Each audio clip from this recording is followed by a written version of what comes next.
Boa tarde a todos e a todas. Sejam bem-vindas e bem-vindos a mais uma edição do DIMA. Estamos aqui na sala 4, que iremos apresentar alguns trabalhos submetidos para o GT1, Educação Matemática. Gostaria agora de passar a fala para a nossa professora e amiga Renata, que ela possa também dar as boas-vindas para todos os autores que irão apresentar neste ambiente. Renata?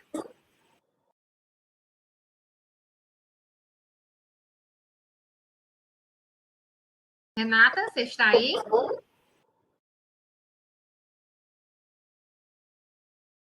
Então, gente, nós temos aqui nessa sala em torno de 11 trabalhos que serão apresentados. Vamos seguir a programação que foi encaminhada para o e-mail de vocês, que foi encaminhada em alguns grupos, também que está disponível no site do GT-COA. E teve algumas pessoas que pediram para antecipar a apresentação devido ao deslocamento para estar presente à noite no nosso momento presencial de encerramento do DIMA 2024. Renata, você quer dar as boas-vindas? Boa tarde a todos e a todas, que esse momento seja um momento de muita aprendizagem para todos nós e de troca de saberes. Sejam todos muito bem-vindos. Pronto. Estaremos aqui reunidos. Vamos tentar seguir a ordem de apresentação, como eu falei, que foi encaminhado para o e-mail, que está disponível no site do GT-COA. Vamos tentar seguir a ordem de apresentação. Temos como presente aqui o Fredson, que ele irá apresentar o trabalho titulado Probabilidade e Estatística na Prática com Jogos, uma vivência fedatiana, que tem de autoria Fredson Rodrigues Soares, Francisco Cleuton de Araújo e Maria José Costa dos Santos. Em seguida, o Fredson também apresentará outro trabalho, que também é autor, que tem como título Considerações sobre o ensino de álgebra nos anos iniciais, nos anos finais do ensino fundamental, sobre o prisma da teoria da objetivação e da sequência FEDAT. Então, esses dois trabalhos, em seguida, serão do professor Fredson. Nós teremos, em média, 5 minutos de apresentação, mais 5 minutos de considerações em relação ao trabalho do nosso colega. E, no decorrer dos demais que irão chegando, a gente vai colocando no momento da apresentação. Renata, você quer contribuir com alguma coisa? Pronto. Eu vou colocar aqui o primeiro trabalho do professor Fredson, e ele pode ir me dizendo que eu vou passando, tá bom? Fredson, a fala é sua. Pronto. Então, boa tarde a todos. É uma satisfação estar aqui nesse momento, né, para apresentar um pouco do nosso trabalho, das nossas pesquisas, né? E o nosso trabalho inicial tem como temática probabilidade e estatística na prática com jogos, né? Este foi um trabalho que eu vi assim como um desafio, que foi trabalhar probabilidade e estatística através de jogos. Probabilidade e estatística é uma unidade temática que eu vejo assim como difícil de ser trabalhada, né? O pessoal se apega mais à questão de leitura e interpretação de gráficos. Então, o nosso desafio foi trabalhar a probabilidade e estatística através de jogos. Pode passar.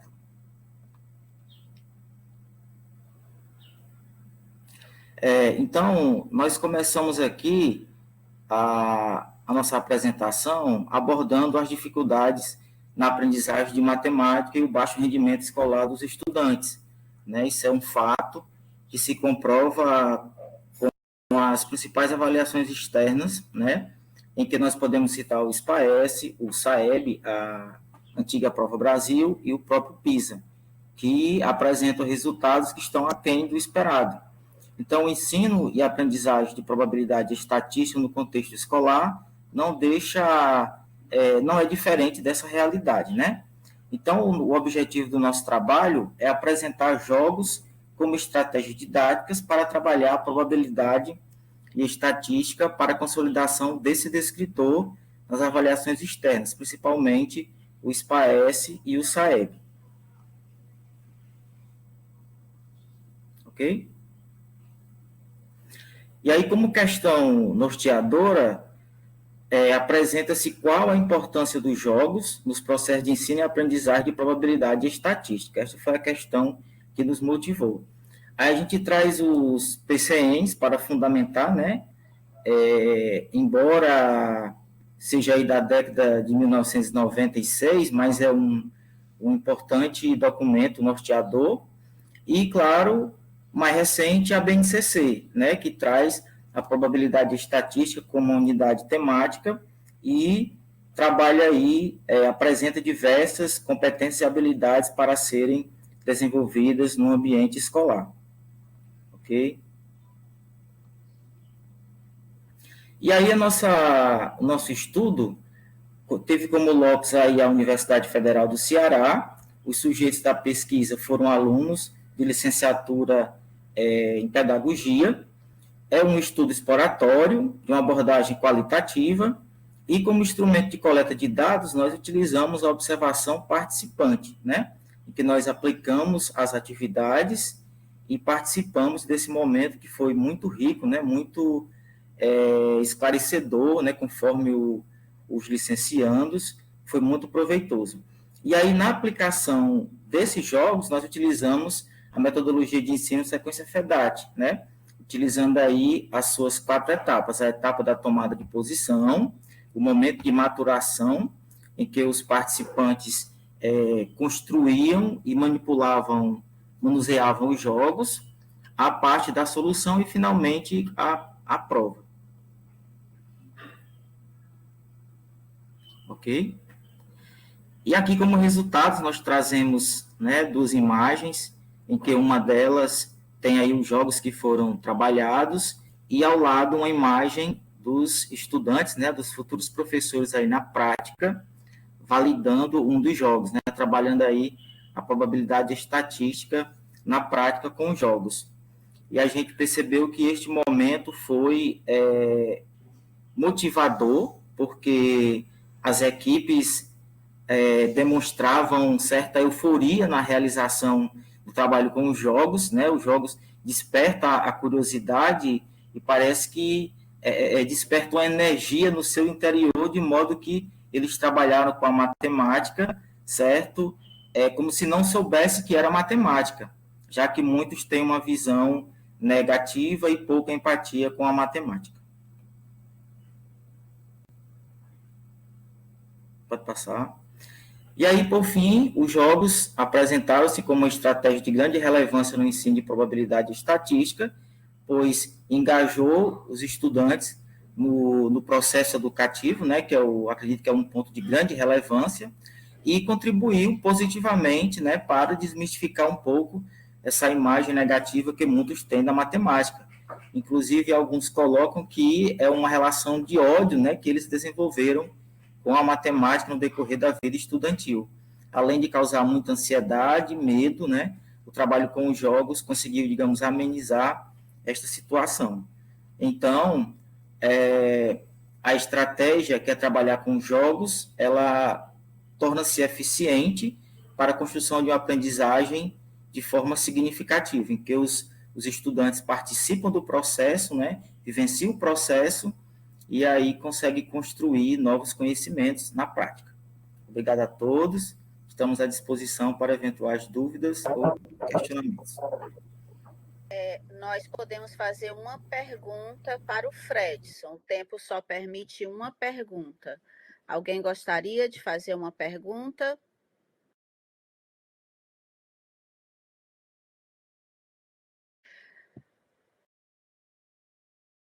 Fredson, então eu vou te fazer uma pergunta. O seu locus foi a universidade. Então, você trabalhou com futuros professores. Sim. Assim, com estudantes Perfeito. universitários. Então, você percebeu que mesmo para futuros professores que vão ministrar a disciplina de matemática na escola, mesmo assim, falta empatia com a disciplina. Foi isso que você notou? Sim, Renata. No decorrer da vida estudantil, né, desses futuros professores, a gente percebeu que a grande maioria não teve uma correlação com a matemática. de modo que não gostam de matemática, né? E aí, com o trabalho com jogos, a gente percebeu que o público passou a ver de forma diferenciada, né? Que é uma possibilidade de trabalhar a matemática e amenizar um pouco esse medo, essa ansiedade por parte dos estudantes. Muito obrigada. Então, o seu trabalho é relevante, é bastante significativo, né? Porque você está trabalhando com professores para que eles minimizem essa antipatia por matemática. Muito obrigada, Fredson. Eu que agradeço pela oportunidade, Renata.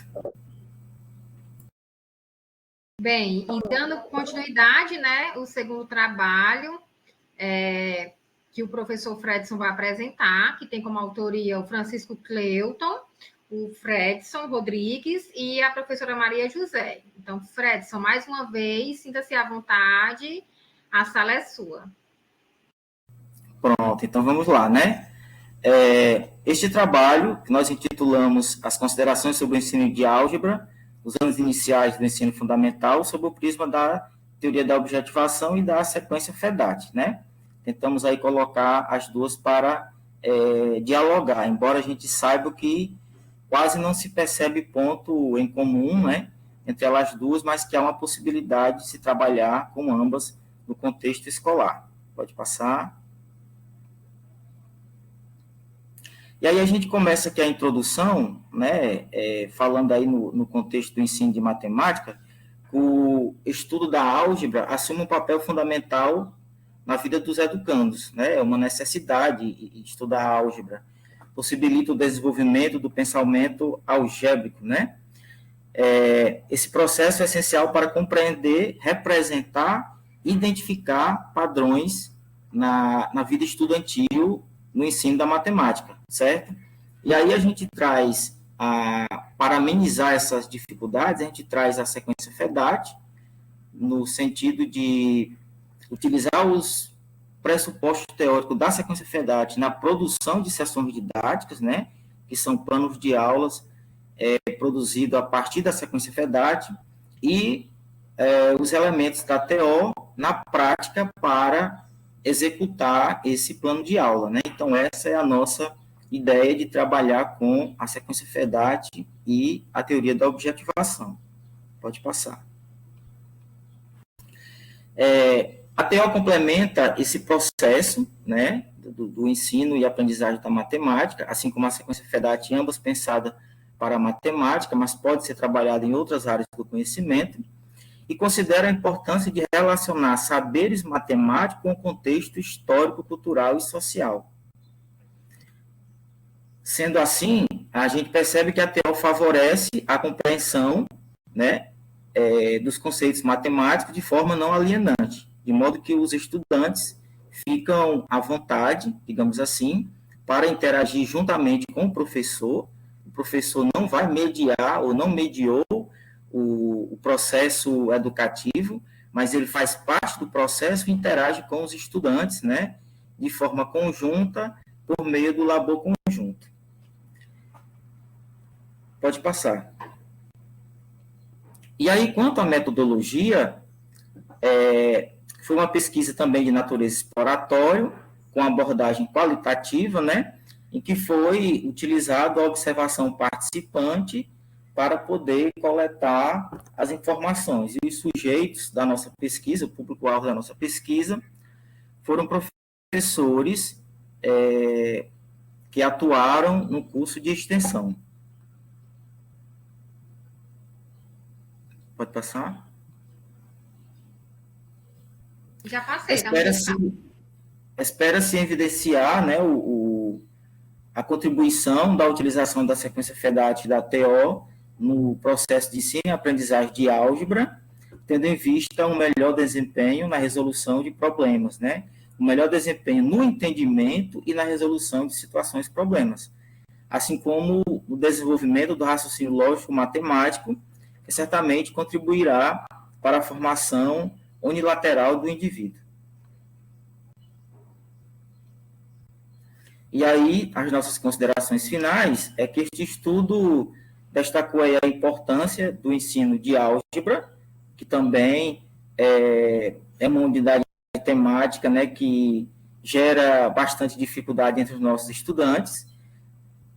Fundamentamos aí com a TO e a sequência FEDAT, né, com o intuito de tornar os indivíduos capazes de refletir criticamente sobre as práticas matemáticas. Então, nesse processo, nós, enquanto professores ou monitores, né, atuantes, nós interagimos com os estudantes por meio do labor conjunto na construção do conhecimento matemático.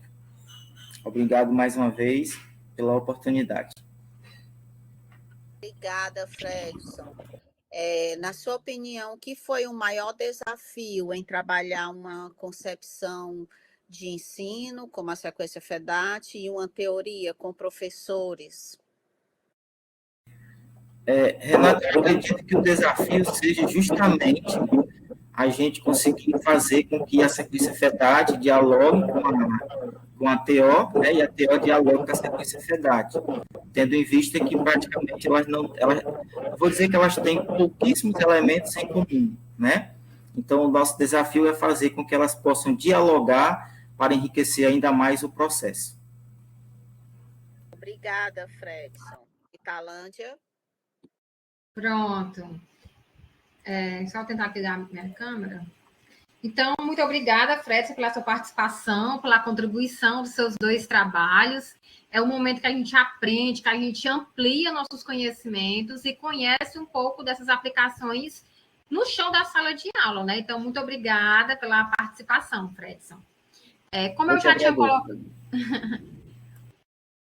colocado no chat, né? A próxima ainda não chegou, que é a Liana, mas se ela já tiver chegado, pode entrar em contato aí no chat. Se não, nós vamos dar continuidade com o trabalho da Fatiana, que é uma aluna da graduação do curso de Pedagogia. Fatiana, você está aí? Teste seu microfone, por favor. Todo mundo tem que apertar no microfonezinho, viu, gente? Lá para poder ativar. Não é na parte do fone, não. Se por acaso tiverem marcado, que eu acho que a Fatiana marcou errado, tem que sair e entrar de novo. Senão ela não vai conseguir falar.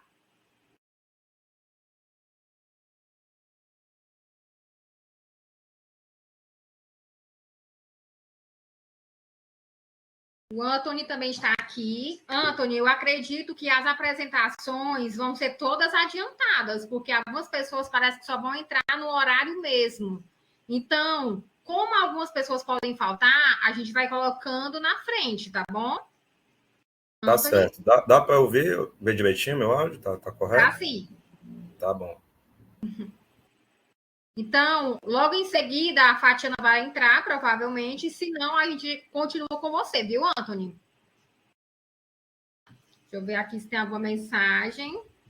Enquanto isso, né, vão organizando. Se vocês conhecerem alguém que tenha trabalho para apresentar, avisem aí que não precisa obedecer aquela ordem de apresentação, né, porque pode faltar e a gente vai encaixando. Antônio, eu acho que nós vamos dar continuidade com você, que a Fatiana não voltou ainda. Pode ser?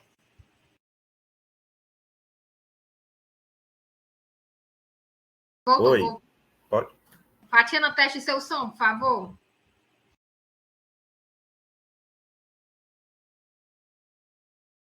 Quando vocês entram como convidado, vocês têm que apertar a partezinha que é tipo um microfone para ativar. Viu, pessoal? Eu acho que enquanto a Fatiana se organiza, eu vou dar a fala para o Anthony. Pode ser, Fatiana?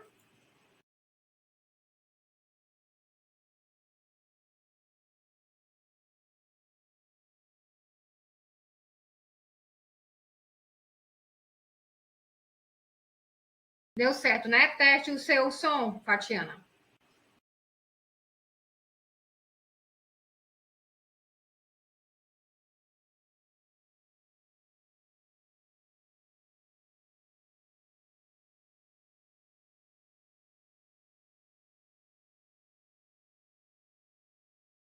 É melhor você entrar e sair de novo, viu? Que ainda tá mostrando como fosse o fonezinho de ouvido, Fatiana.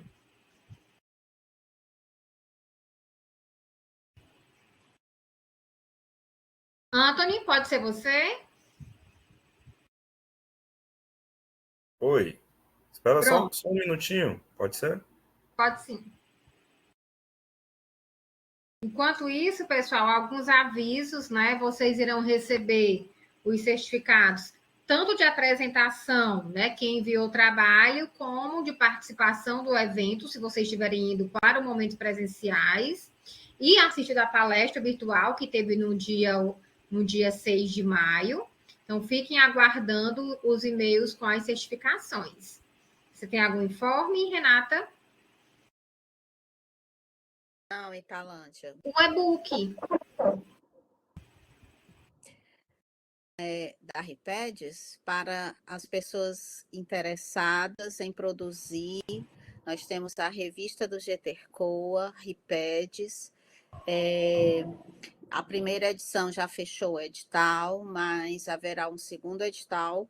Então, quem tiver interesse em produzir e divulgar, essa revista fica no repositório da UFC, é enviar para o e-mail ripedesgeterco@gmail.com. Pronto. Anthony, pode ser você? Pronto. Tá dando certo aí? Tá, sim.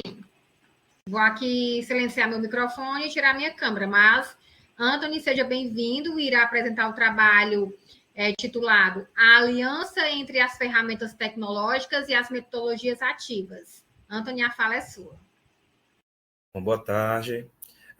Vou falar sobre o uso das tecnologias, né, aliado aí às tecnologias digitais, né, na educação dos dias de hoje.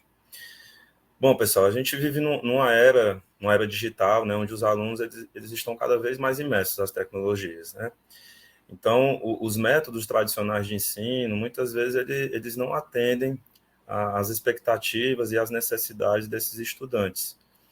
Então, o objetivo aqui da apresentação é mostrar um pouco da integração dessas metodologias com as tecnologias, de como essa integração ela pode transformar, né, a experiência de aprendizagem, tornando ela mais dinâmica, mais inclusiva. Pode passar aí o próximo slide. Bom, as metodologias ativas, elas incentivam os alunos a participarem de uma maneira mais ativa, né, no processo de ensino e aprendizagem, e quando elas são combinadas com as tecnologias digitais, como os aplicativos educacionais, os softwares educacionais, elas se tornam ainda mais eficazes, né? Um exemplo é o uso da gamificação, né, dos jogos eletrônicos, jogos educativos, eles proporcionam uma aprendizagem mais lúdica, mais engajadora, e esses jogos eles podem ser aplicados em diversas disciplinas, né, tanto na matemática, como que é a minha área, como também em outros níveis de ensino, né, desenvolvendo aí as habilidades tanto cognitivas, como também socioemocionais dos alunos. Pode passar aí para o próximo slide. Bom, eu tratei como exemplo o Kahoot, né? Esse trabalho que eu estou apresentando é parte da dissertação minha do mestrado, né? Sou professor de matemática, e o Kahoot ele é uma plataforma interativa e onde os professores eles podem criar jogos de pergunta e resposta, né? O famoso quiz. E essa ferramenta ela utiliza elemento de jogos, ele tem recompensa, tem desafio, tem feedback imediato. Então, tudo isso ele aumenta o interesse e o engajamento do aluno. O Kahoot, ele vem se tornando uma poderosa ferramenta, né? Não só o Kahoot, como outros quiz semelhantes a ele, né? Para motivar os alunos, tornando o aprendizado até mais divertido e, às vezes, até mais eficiente. O GeoGebra já é mais para auxiliar ali o trabalho do professor, mas também o aluno também pode estar utilizando para ajudar ali, auxiliar ele no aprendizado dele. Tem uma versão, inclusive, para o celular, que pode ser baixada gratuitamente. Então, são ferramentas que tornam a vida do aluno e do professor, de certa forma, melhor, né? Melhora a qualidade do aprendizado, do ensino do aprendizado. Pode passar aí para a próxima. Então, assim, os estudos e as práticas, eles mostram, os estudos recentes, que a gamificação ela aumenta tanto a autonomia autonomia, e a participação ativa dos alunos, melhora o desempenho escolar, desenvolve habilidades que são essenciais para eles. Então, tanto os alunos quanto os professores, eles relatam, né, um aumento do envolvimento, da satisfação com o processo do ensino-aprendizagem, quando eles usam ferramentas como é o caso, a exemplo do Kahoot. Pode passar. Bom, então, assim, pessoal, em resumo, a integração das metodologias com as tecnologias digitais, especialmente aí, através da gamificação, ela oferece aí um grande potencial para transformar a educação, proporciona um ambiente de aprendizagem mais inclusivo, mais dinâmico e mais motivador. Então, eu recomendo aqui a todos os educadores aqui presentes, né, a incluírem isso nas suas práticas pedagógicas. Muito obrigado, fiquei à disposição. Muito obrigada, Antônio, pelo seu trabalho, muito necessário para os dias de hoje, né? Alguém gostaria de fazer alguma pergunta para o Antônio? Antônio, vou fazer uma pergunta para você, já que você está atuando, né, como professor na escola, ao mesmo tempo que está no mestrado. Você entende que existe algum desafio em aplicar as metodologias ativas, dentre elas a gamificação, que é uma das, nas escolas públicas de hoje? Sim, há uma resistência enorme por parte dos colegas, assim, né? Porque insistem ainda trabalhar, né, da maneira mais tradicional, né, do pincel e lousa, aquela aula expositiva, né? E também existe uma dificuldade muito grande de logística, né? De falta de aparelhos, falta de internet de qualidade, né? De uma sala propícia a esse ambiente, né? De você, por exemplo, as escolas que eu trabalho, elas não têm ar-condicionado, né? São salas quentes, né? São salas abertas, tudo é muito mais complicado, mas a gente tem que dar um jeito, né? Muito obrigada, Antônio. Por nada. É isso mesmo, a gente precisa fazer a nossa parte, né? Isso. Muito obrigada, excelente trabalho. Obrigado. Italândia? Renatinha, a Fatiana não está conseguindo entrar, eu prestei meu celular a ela aqui para ela apresentar, tá certo? Tá certo. Obrigada, Antônio, pela apresentação, pela belíssima relato de experiência e o trabalho que é fruto do seu mestrado. Muito obrigada por esse momento. Fatiana, você pode agora?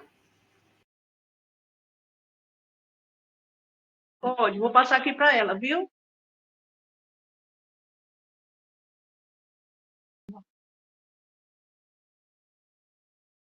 Olá, gente, boa tarde. Boa tarde. Fatiana, seja bem-vinda. Você Obrigada, tem 5 minutos para fazer sua apresentação e temos mais 5 minutos para discussão, para perguntas, tá bom? Então, a sala é sua, Fatiana. Tá certo. Boa tarde, gente. Ainda bem que deu certo, né? Aqui a questão do áudio. Eu escolhi esse tema porque eu estou, né, pensando que possivelmente seja um tema do meu TCC e eu estou pesquisando já há pouco tempo, né? Que é sobre o ciclo de alfabetização no ensino da matemática, uma reflexão sobre o aprendizado. Bom, na introdução, né, do trabalho, ele aborda sobre a alfabetização na questão de leitura e escrita, né, alfabetização matemática, uma linguagem matemática, a questão da diferença entre a alfabetização matemática e letramento matemático, que no caso, e também, deixa eu ver aqui, e também a formação do pedagogo, né, de inicial e continuado, que muitas vezes a formação do pedagogo continuado é mais para avaliações externas e não no requisito de qualidade do ensino para o aluno, né. Bom, o objetivo do meu trabalho Fatiana, né? só um minutinho. Eu não sei se você está vendo a tela dos slides que eu estou passando aqui, aí você pode pedir para me passando que eu vou passando, viu? Tá, pode passar o próximo, viu? Isso. O objetivo do meu trabalho, né, é apresentar algumas considerações sobre o processo de alfabetização no ensino da matemática e situar, né, no contexto da apropriação dos processos de leitura e escrita, Bom, falar em alfabetização matemática ainda soa como algo muito estranho, né? De maneira a recorrer de alfabetização no sentido de processo de ler e escrita, né, na língua materna. O fato é que ainda esse tema ainda é muito distante, né, dos professores, no sentido de atrelar, né, a leitura à questão do aprendizado da matemática. Verifica-se também que, embora a linguagem matemática seja uma ferramenta fundamental para a leitura e interpretação da realidade, tem sido apresentada de forma descontextualizada por muitos professores, né? Focando mais em regras, em valor semântico e sem se preocupar com essa relação, né? As duas, né? A questão da leitura e do ensino da matemática. Pode passar.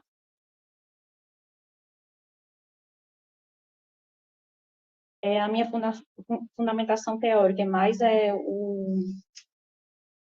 BNCC, né, letramento matemático e alfabetização matemática. Lógico que vai ter outros tópicos, né, com o andar da minha pesquisa, mas como é uma pesquisa inicial, é só isso mesmo. Pode passar. A metodologia é uma pesquisa de natureza básica e exploratória, né? É uma pesquisa biográfica no Google acadêmico. Pode passar.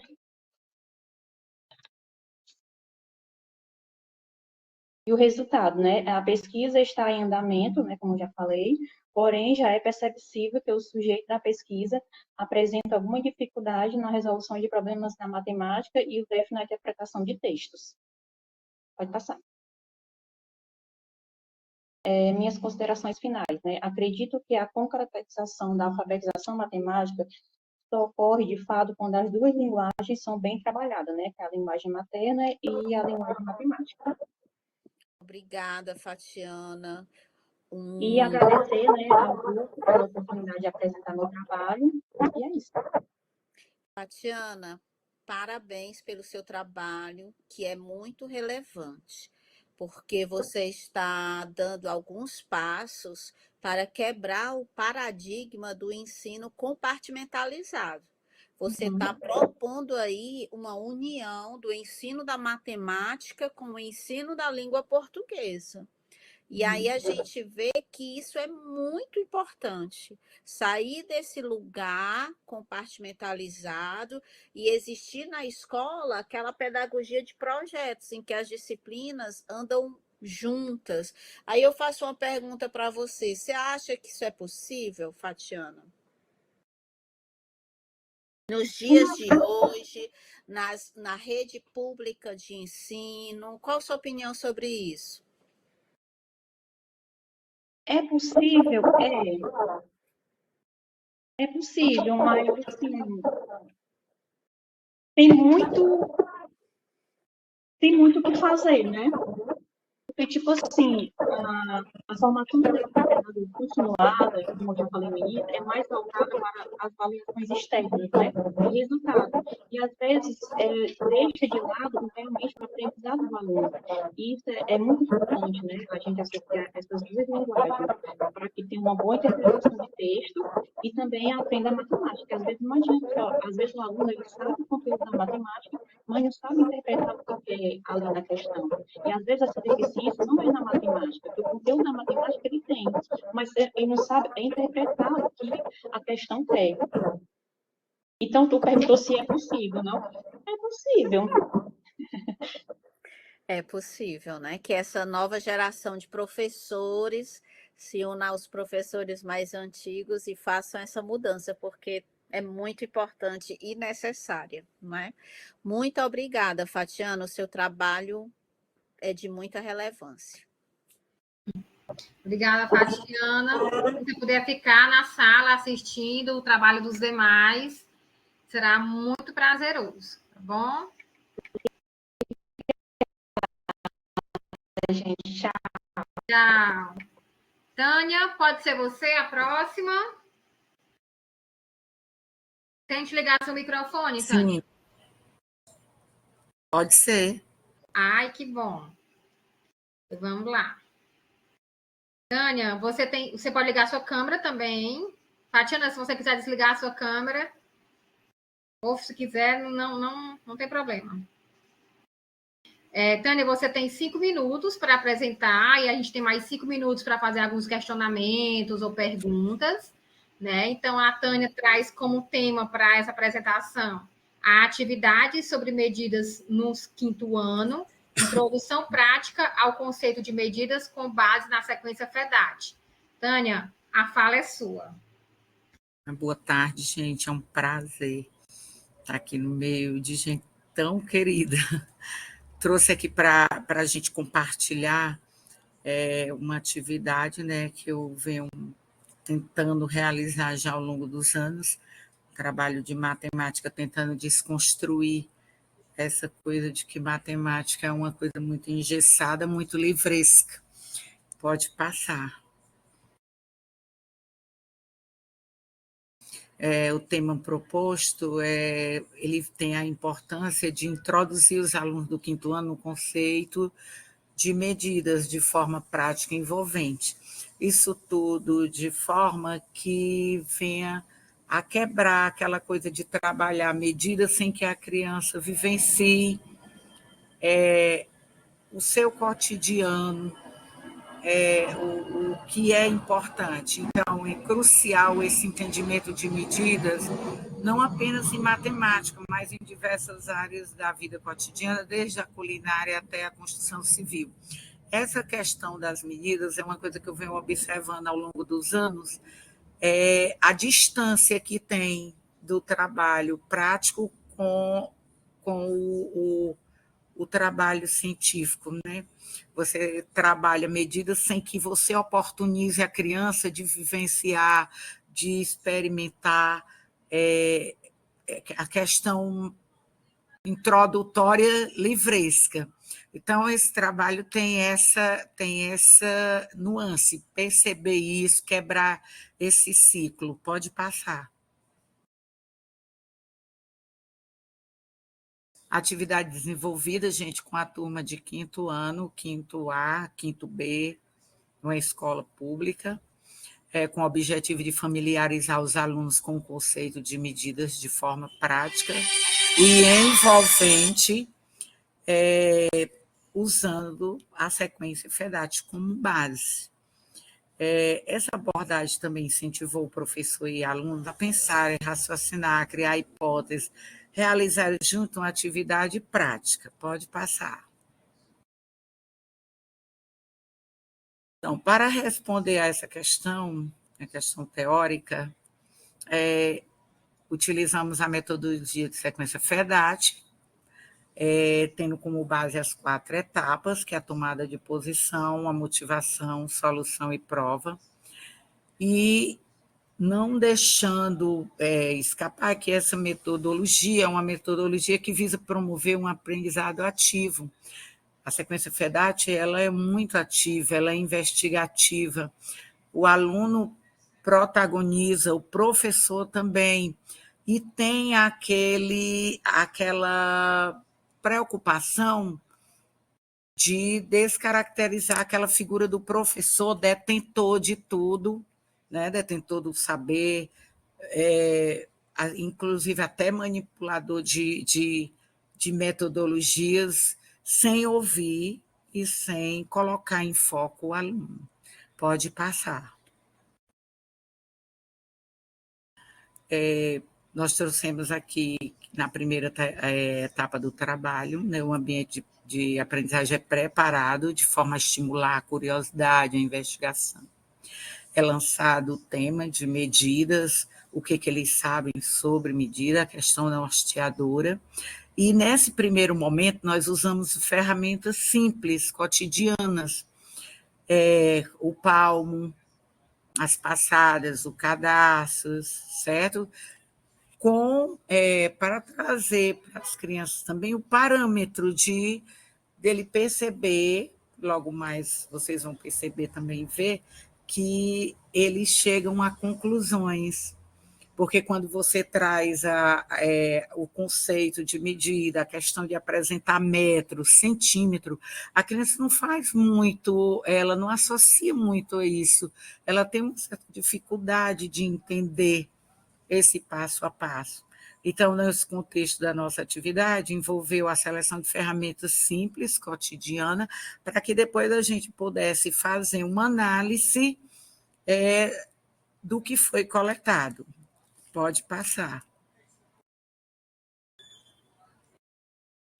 No momento da motivação, a importância é introduzir os alunos do 5º ano, conceito de medidas, de forma prática, de forma envolvente, né? Porque o entendimento de medidas ele é fundamental e é uma matéria básica para o 5º ano, e uma matéria onde as crianças têm muita dificuldade de compreensão.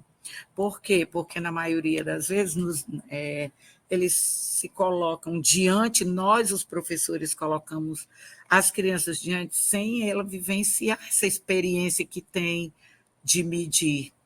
Então, durante essa etapa, eles são encorajados a agir, né, sobre os problemas apresentados, experimentando, explorando, mesmo que com ferramentas simples, criando hipóteses, formulando hipóteses, já começando a perceber a diferença de medida entre um e outros. Pode passar. E a solução, o momento da solução, ainda com as ferramentas simples, com as ferramentas cotidianas, com o passo, com o cadastro do sapato, as crianças fazendo anotações, porque algumas crianças apresentaram o cadastro de sapato diferente, o palmo diferente, a passada do diferente, o pé de tamanho diferente, e eles foram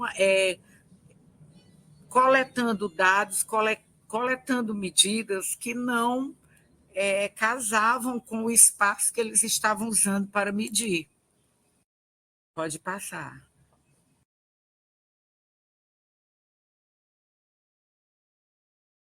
Aí o momento da prova, onde fizemos uma reflexão, os alunos começaram a refletir sobre a importância do conhecimento adquirido. E até então, uma coisa ainda não colocada diante deles, as medidas padrões, certo?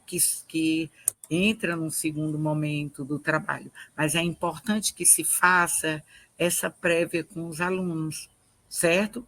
Até porque o livro, às vezes, o livro-texto, ele traz como base um levantamento de medidas usado antigamente, mas não é feito um confronto com as medidas padrões, certo? E aí a valorização do aprendizado envolveu a discussão, porque as crianças começam a questionar por que a medida dele tem um valor, a medida do outro não tem um valor, e isso é muito bacana para eles começarem a questionar a hipótese, certo? De como é feito isso, de quem... Teve até algumas crianças que relataram, tia, isso não é legal, porque alguém vai levar vantagem na minha frente se for comprar alguma coisa. Eu achei super bacana. Então, essa reflexão final destacou a relevância prática e a significância do conceito de medidas, fortalecendo a conexão entre aprendizado teórico e aprendizagem prática. Pode passar. A metodologia quase já expliquei, né, que o uso de ferramentas simples, gente, do cotidiano deles, é um primeiro passo para a gente chegar a usar as medidas padrões, o metro padrão, a trena, certo? Mas havia necessidade do aluno ter a chance de medir, de experienciar também seu corpo, o braço, alguns braços, um maior do que o outro, a medida das cadeiras, mesmo o menino medindo a mesma cadeira, sentado na mesma, utilizando a mesma mesa, nós tivemos medidas diferentes, que para eles, em alguns momentos, eles não conseguiam entender isso. Só após as reflexões a troca de ideia que eles foram percebendo, o porquê disso aí. Alguns até foram concluindo antes até da gente sistematizar. Nessa etapa, ela visava fomentar a discussão e o entendimento acerca da variabilidade das medidas, quando não se usa medida padrão, certo? Pode passar. Os alunos realizaram suas próprias medidas, utilizando palmas passadas e o cadastro, né? Tiveram a chance de medir o corpo, algumas partes da sala também, o piso, e eles compararam as suas medidas com as de seus colegas, discutindo as discrepâncias, né? Alguns alunos, a princípio, eles não queriam aceitar, estavam achando as medidas diferentes demais, até depois a gente chegar a essa conclusão, porque não foi só eu vou falar, não, sua mão, por que será? Por que você teve uma medida? Você mediu o mesmo? Nós fizemos algumas medidas no piso e teve várias medidas diferentes. Pode passar. Alguns momentos da nossa atividade. Pode passar. E as considerações finais, certo, gente? Os resultados evidenciaram que, apesar da simplicidade, né, das ferramentas, se mostraram eficazes para a medida, para o que nós queríamos naquele momento, que era instigar as crianças a utilizar as medidas não padronizadas para depois a introdução das medidas padrões. Eles conseguiram, alguns, identificar as discrepâncias, claro que não todos, mas os que não conseguiram, a gente conseguiu também despertar nele, plantar aquela ideiazinha de que houve a medida não padrão por conta do tamanho da mão, do tamanho do pé, da passada, devido a um ter a perna maior, o outro menor. Isso foi muito gratificante, ele perceber isso daí. Essa atividade se revelou significativa para a introdução do conceito de medidas no 5º ano, porque trouxe também a prática e a oportunidade dele manusear coisas do dia a dia e também concluir que as medidas fazem um resgate também do como era feito essa medição antigamente, antes de ter essa tecnologia, e para poder a gente entrar no segundo momento, que vai ser as medidas padrão. Pode passar. Pronto, obrigada. E as ordens. Muito obrigada, Tânia. Belíssima apresentação. Gostaria de perguntar aqui a todos se alguém tem alguma pergunta, senão a gente vai fazer um questionamento aqui para a Tânia. Quem tiver, pode colocar aí no chat, por favor.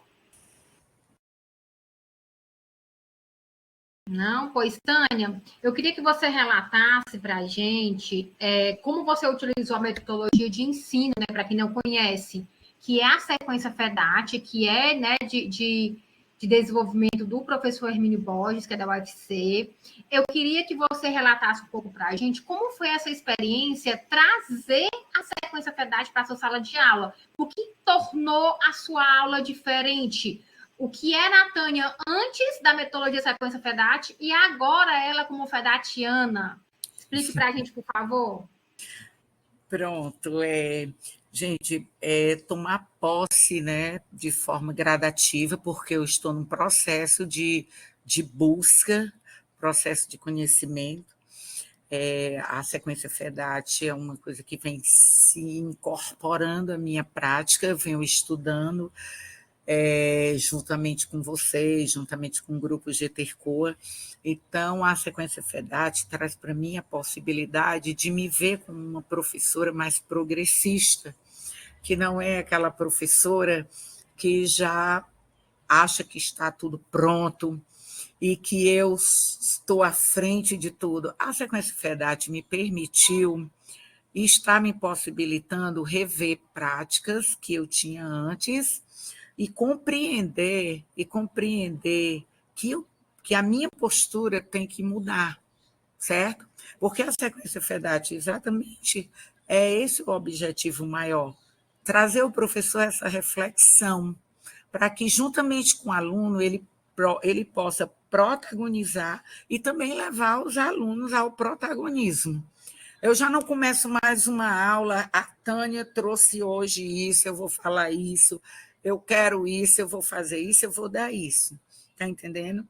A gente vai tentando apresentar para as crianças, escolher das crianças experiências também, ouvir mais, dialogar mais, repensar mais. Então, a Sequência Verdade tem trazido todas essas possibilidades.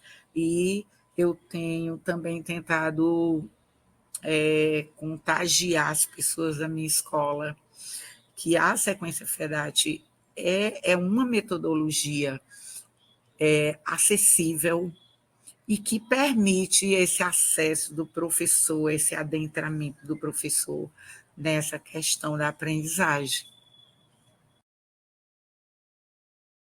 Tânia, pois muito obrigada pela sua apresentação e também por compartilhar essa sabedoria em relação à Sequência Fedati.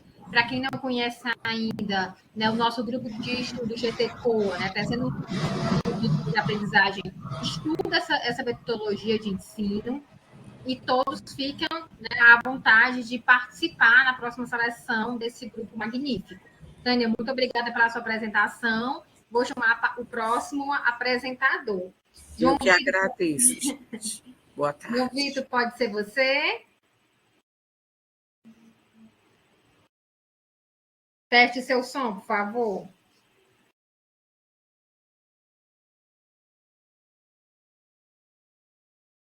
João Vitor?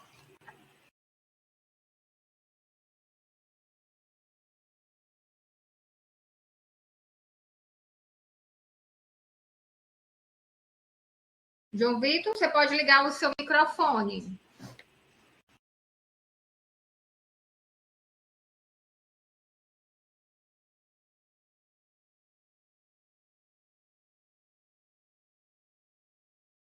João Vitor. Gente, eu mesmo mediando a sala, né, a sala 4, eu tenho 2 trabalhos para ser apresentados. Oi. Pronto, deu certo? Professora, eu estou só ligando aqui o computador para ser melhor, porque está dando erros aqui. Ainda 5 minutinhos que eu acho que dá certo. Pronto. Enquanto isso, pois pronto, viu, João Vitor? É o tempo que eu apresento o meu. Como eu estava falando, pessoal, eu tenho 2 trabalhos, um de minha autoria e outro eu sou coautora. Eu vou apresentar. Eu tinha deixado esses 2 trabalhos por último, né? Porque poderia alguém querer apresentar com antecedência. Então, vou aproveitar e fazer logo essa apresentação, tá bom? Então, por favor, façam perguntas no final. Estou contando com vocês. Então, vamos lá. Eu trago como tema para essa apresentação a álgebra e as ferramentas do GeoGebra, relato de uma oficina no curso de Pedagogia UFC. Esse trabalho tem como autores eu, né, a professora Italândia, que sou da Rede Estadual de Ensino, professora de matemática, a professora Maria José Costa dos Santos, que ela é minha co-orientadora do doutorado, e o professor Francisco José Alves de Aquino, que ele é o meu orientador do meu programa, da minha tese, que eu faço pelo Renoem no IFCE, tá bom? Então, vamos lá. Tudo surgiu, né, a partir de uma oficina que eu fui convidada a ministrar no curso de Pedagogia da UFC, e a gente estava estudando na disciplina de Ensino de Matemática as unidades temáticas da BNCC. Quando foi para me ministrar, para me falar um pouco sobre a unidade temática de álgebra, eu gosto muito de trabalhar com tecnologias e eu desenvolvi, né, uma oficina para trabalhar essa forma prática, né? Eles conhecerem as habilidades e os objetos de conhecimento abordados nos anos iniciais sobre álgebra, mas eu defini a gente estudar especificamente os objetos de conhecimento do 4º e do 5º ano, né? A gente pode pegar os anos, as séries finais dos anos iniciais, né? 4º e 5º ano. Então, a utilização de recurso didático para esses futuros professores de pedagogia conhecerem o uso das tecnologias, sendo GeoGebra, para o ensino de matemática, com ênfase no ensino de álgebra, e a formação desse pedagogo, né? Esse professor de pedagogia, ele sair com essa bagagem de conhecimento não só de materiais manipuláveis, materiais concretos, mas também que ele pudesse entender que a matemática também pode ser ensinada a partir de um software educativo. Trazendo como objetivo, né, desse trabalho, apresentar um relato de experiência vivenciada em uma turma do curso de Pedagogia Noturno da Universidade Federal do Ceará, durante uma oficina pedagógica que abordou os objetos de conhecimento da álgebra, do 4º e do 5º ano, do ensino fundamental e o manuseio do software GeoGebra. Pronto, a fundamentação teórica desse trabalho também se baseou na metodologia sequência FEDAT, que a gente traz como, né, alguns princípios estabelecidos, que foi o acordo didático, o platô e a pedagogia mão no bolso. Para quem não conhece esses termos, né, o acordo didático é eu falar com o grupo, né, que era em torno de 36 alunos do curso de pedagogia que estavam presentes na oficina, para eles se sentirem à vontade, perguntarem, questionarem, a gente fechar um acordo didático para que realmente todos busquem um conhecimento, uma aprendizagem naquela oficina. O platô foi o levantamento prévio que eu fiz relacionado aos conceitos algébricos que eles já sabiam e como poderiam pegar aqueles conceitos para ser manuseado no software GeoGebra. A pedagogia mão no bolso é que no momento que eu apresentei as situações propostas, né, situações didáticas que eu coloquei na minha oficina, eu jamais iria responder a pergunta, eu iria fazer provocações, questionamentos para eles agirem, eles aprenderem entre si. E como já foi falado muito bem pela nossa amiga Tânia, a sequência FEDAT, ela traz 4 etapas. E eu usei essas etapas dentro da minha metodologia para organizar a minha oficina. No caso, a tomada de posição foi o momento inicial, o questionamento, a apresentação da BNCC, a apresentação dos objetos de conhecimento. A maturação foi o momento que eu propus os 2 problemas para trabalhar no GeoGebra, usando, no caso, construções já prontas. Eles fizeram apenas uma sequência numérica, que foi seguindo um passo a passo. A solução foi eles tentando, eles em si construindo, e a prova foi o momento de apresentação, eles apresentarem como eles compreenderam, como eles fizeram. No caso, eu trouxe, né, o que é o GeoGebra e quais as suas ferramentas. Então, apresentei para eles a plataforma geogebra.org e os materiais, as construções já prontas, como baixar, né? Não vou me estender, que o tempo é curto. Também apresentei a página do professor Jorge Cássio, que ele traz já algumas construções prontas do GeoGebra para os anos iniciais. E eu trouxe também os 2 objetos que a gente trabalhou, que no caso foi a construção dessa sequência numérica, a partir de dos pontos, e a balança, para a gente trabalhar a questão do equilíbrio e a igualdade de 2 equações.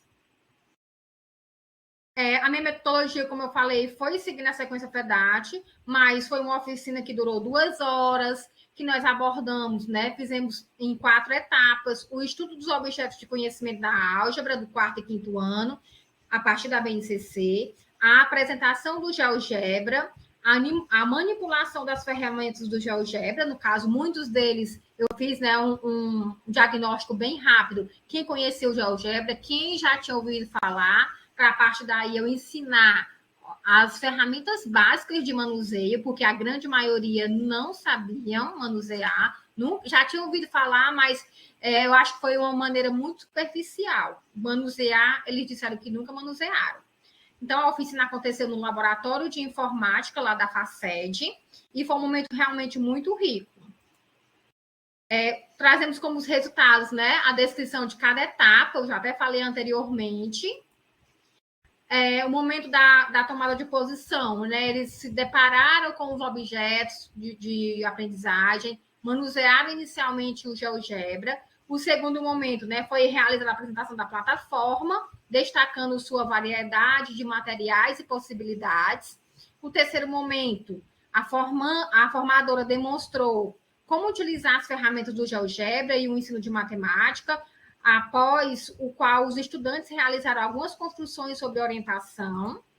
E o quarto momento foi o momento prático, né? A gente pode definir o momento que eles tiveram a oportunidade de manusear, de pegar, de construir. Trago aqui no próximo slide alguns registros fotográficos no momento da oficina. Você observa que muitos, né, a gente utilizou o laboratório de informática, apesar que, como o Anthony colocou, dá para trabalhar também no celular, mas a gente optou ser no computador devido muitos não conhecerem o GeoGebra, e esse primeiro contato com o computador, eu acredito que se torne mais fácil.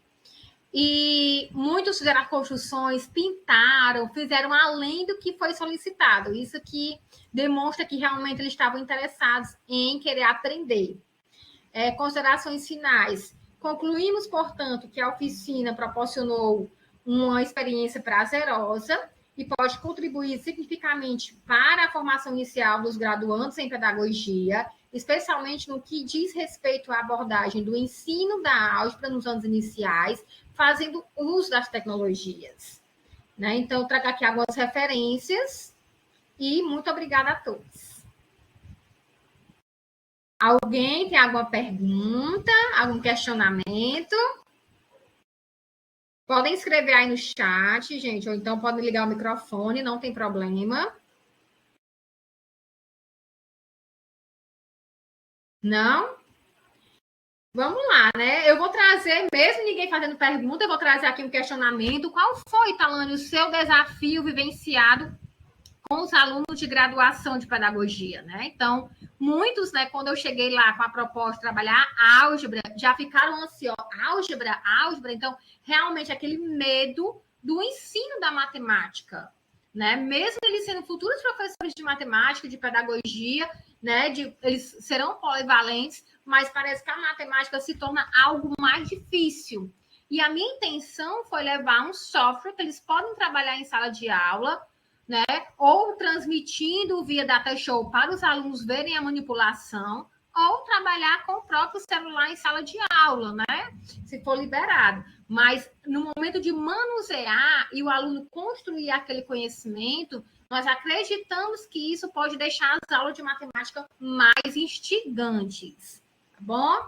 Então, espero que vocês tenham gostado. É apenas um relato de uma oficina e muitas coisas boas virão por aí, tá bom? E, Talande, eu posso fazer uma pergunta? Pode sim, Tânia. Porque como você trabalha com crianças mais, né, de mais idade, você já fez essa experiência em sala de aula? Você vê a possibilidade de se fazer essa experiência com quarto e quinto ano? Você acha assim viável? Pronto, muito bem, boa pergunta. Eu sou professora do ensino médio. Eu já trabalho muito o GeoGebra nas minhas salas de aula com os alunos do ensino médio, principalmente quando a gente aborda o tema funções. E também já trabalhei trigonometria, também trabalhei geometria analítica. No quarto e no quinto ano, eu não tenho experiência em sala de aula, apenas com formação de professores. Mas eu ajudei a professora Elaine em um trabalho que ela aplicou, que era o GeoGebra para os anos iniciais. E ela conseguiu aplicar, gente, não os alunos manuseando, mas eles visualizando ela manusear, ela fazendo perguntas, eles estavam vendo aquela manipulação do GeoGebra para o conteúdo que eles estavam estudando, que no caso da Elaine, da professora Elaine, era figura geométrica, construção de figuras geométricas.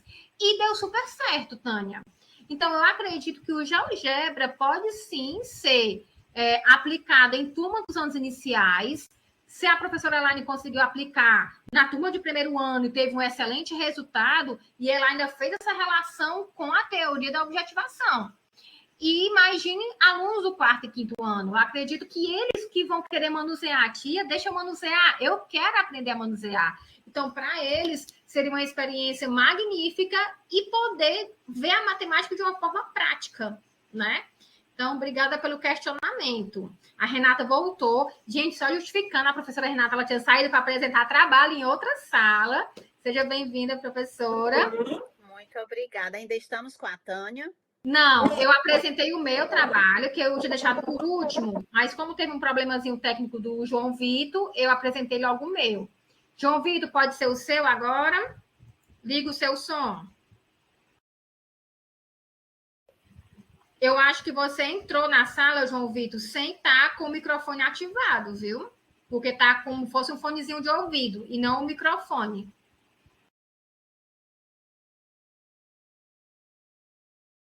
Se você não conseguir ligar o seu microfone, João Vitor, você tem que sair e entrar de novo.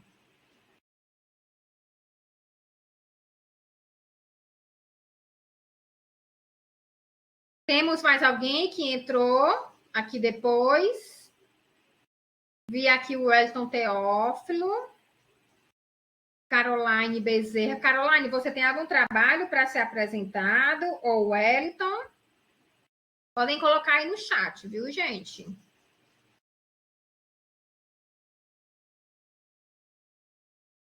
Estamos aguardando o João Vitor voltar.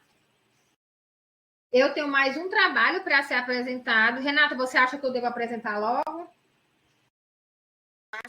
Eu acho que sim, viu, Italândia? Para a gente não perder tempo. Certo, então eu vou entrar logo. Vou entrar, apresentar. Bom, professor, tá dando para ouvir? Ah, tá sim, João Vitor. Quando começar, só pode dizer.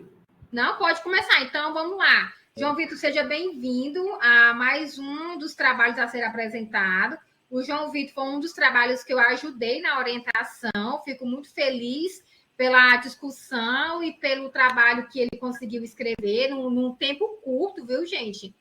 Então, a gente traz, né, eu relato aqui no final, mas vamos lá. João Vitor, seja bem-vindo a essa apresentação. Obrigado. Ele traz como tema do material concreto à realidade aumentada, uma percepção dos sólidos geométricos pelos alunos do sexto ano. João Vitor, a fala é sua. Obrigado, professora. Pessoal, bom dia, boa tarde, né?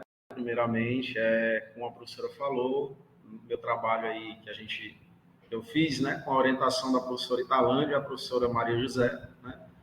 Ele foi um trabalho realizado aplicando algumas teorias, né, que a gente já utiliza, alguns conceitos que a gente utiliza em sala de aula, em uma das escolas que eu trabalho, né, particular, certo? Eu gostaria de para passar aqui o slide, eu peço para passar, como é que funciona? É sim, viu? Eu que passo.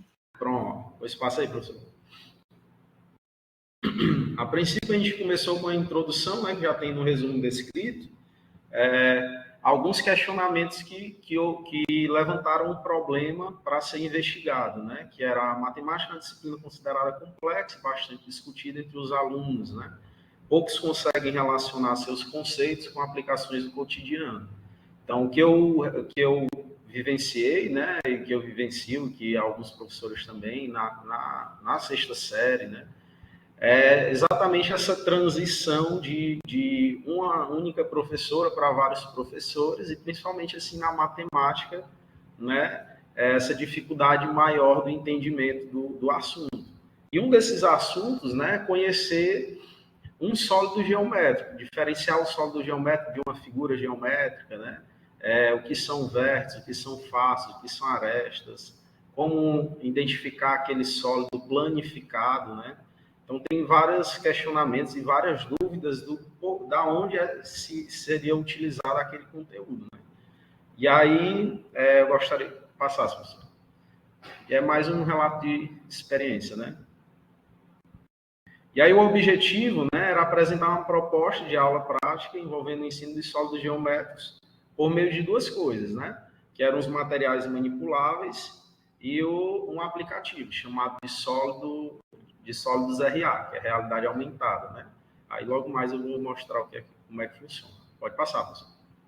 E aí tem a fundamentação teórica.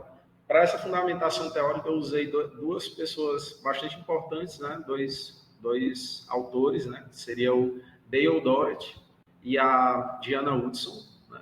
Dale Doherty, ele foi um dos principais precursores aí da cultura maker, né? Ele levantou a ideia da cultura maker, de fazer, né, você mesmo, faça você mesmo, tirar, como é que se diz, a história de ser só aquela coisa falada e mesmo botar a mão na massa para ser feito aquilo quando precisar entender melhor, né? E já a Diana Woodson, né, ela é uma autora de um livro, né, que eu não coloquei aqui o nome do livro, mas eu acho que vai aparecer ainda aí, né? Que ela realizou uma interseção de formas de como os alunos eles costumam aprender, né? E aí foi uma coisa bastante interessante, porque ela estuda vários aspectos, né? Várias formas diferentes de aprendizagem. Aí eu vou mostrar ainda aí no trabalho, né? Nós vamos mostrar ainda no trabalho outros slides aí. Pode passar, professor. Né? Aí são as 4 fundamentações da cultura maker, né? A primeira é a criatividade, né? A capacidade que o aluno tem que ter de criar algo, né? Por ele mesmo, ele ter essa liberdade, né? De criar alguma coisa que ele acha que seja necessário, né? Aí a gente dá a autonomia do aluno para ele saber trabalhar por ele mesmo, né? A colaboratividade, né? Que é um aluno conseguir trabalhar em comunhão com o outro, né? Trabalhar em equipe, trabalhar com parceria um com o outro. Essa ideia é uma das fundamentações da cultura maker, né? A sustentabilidade, porque a cultura maker ela transforma, né? Também ela realiza operações, o próprio aluno ele realiza operações fazendo ele mesmo, né? Criando coisas, né? E a sustentabilidade ela vem porque, por exemplo, se o aluno pegar, ele quer trabalhar uma mesa quadrada, né? No caso que a gente está falando aqui de figuras e sólidos, né? Ele pode pegar um pedaço de madeira que ele não queira mais utilizar e reutilizar aquela madeira. Então é sustentável, né? Ele pode trabalhar com isso também de maneira sustentável. E a outra é a escalabilidade, né? Aquela coisa que faz com que ele tenha uma produção e ele consiga entender, né, de maneira mais eficiente aquilo que está sendo trabalhado. Então, esses são os 4 fundamentos que eu baseei nesse trabalho, né? Pode passar, professor. Aí a interseção do aprendizado, que a Diana Woodson, né, que é a professora pedagoga que fez esse trabalho, que ela realizou, né? Essa primeira figura, eu não sei se a gente consegue observar melhor, né? Ele tem algumas dificuldades de aprendizagem, né? Como a dislexia, descalculia, TDAH, né? Disgrafia, né? E aí essas dificuldades fazem com que, dentro de sala, né, a gente tenha uma variação de alunos que tenham essas dificuldades no aprendizado. Então, a gente precisa tentar filtrar, né, realizar mesmo a interseção daqueles alunos da maneira que eles vão conseguir aprender melhor, da maneira que a gente consegue englobar a maioria dos alunos, né? E aí, no mesmo livro dessa autora, né, Diana Woodson, ela realizou um levantamento, né, de dados conforme os conhecimentos dela, né? E esse primeiro levantamento aí, que a gente não consegue ver aqui a quantidade, né? Mas ele boa parte, né? Mais de 90% dos alunos foi comprovado pelos estudos dela que eles conseguem aprender uns ensinando aos outros, né? E aí é onde entra a colaboratividade da cultura maker, é onde entra a criatividade da cultura maker, né? Que é onde os alunos eles começam a se ensinar e entender uns com os outros como é que é feita, como é que realiza aquela solução, como é que é feito aquilo, enfim. Aí foi se baseando nesses trabalhos que a gente conseguiu levantar dados, né? Pode passar, professor. E aí pronto, né? Para realizar, professor, aí a gente consegue passar o passo a passo, porque as figuras estão todas aparecendo ao mesmo tempo. Pois é, eu acho que não, viu? Agora que eu nunca tinha testado o PowerPoint com animação nesse aqui. Pois vamos fazer assim, eu vou apresentando, a senhora vai excluindo a imagem, tá certo? Que aí dá para ir excluindo, né? Mas eu acho que não. Eu não consigo editar, não. Não, né? Não. Então, eu vou só falar e depois, se der, eu disponibilizo, né? Ó, gente, eu vou mostrar aqui, ó, na câmera, né? Que está aberto aqui no meu, beleza? Conhecendo o aplicativo Sólidos RA, né? Esse slide, ele tinha várias figurinhas animadas para demonstrar o passo a passo do aplicativo, né? Mas, como a gente não conseguiu mostrar, eu vou mostrar aqui pelo celular e vocês vão olhar, beleza? Esse aplicativozinho, ó, é chamado de Sólidos RA, né? Como realizado no nosso resumo, a gente falou que é do material concreto ao realidade aumentada, né? A primeira parte do nosso trabalho foi realizada com materiais concretos, né? E aí a gente ainda vai falar aí na metodologia. E em seguida será utilizado, que ainda não foi utilizado, né? Esse aplicativo chamado Sólidos RA. Ele é gratuito, qualquer pessoa pode baixar, né, tranquilamente. E ele tem esses 4 passozinhos aqui, ó. Que é visualização, planificação, criação, 5 passos, né? Modelagem e geoplano, beleza?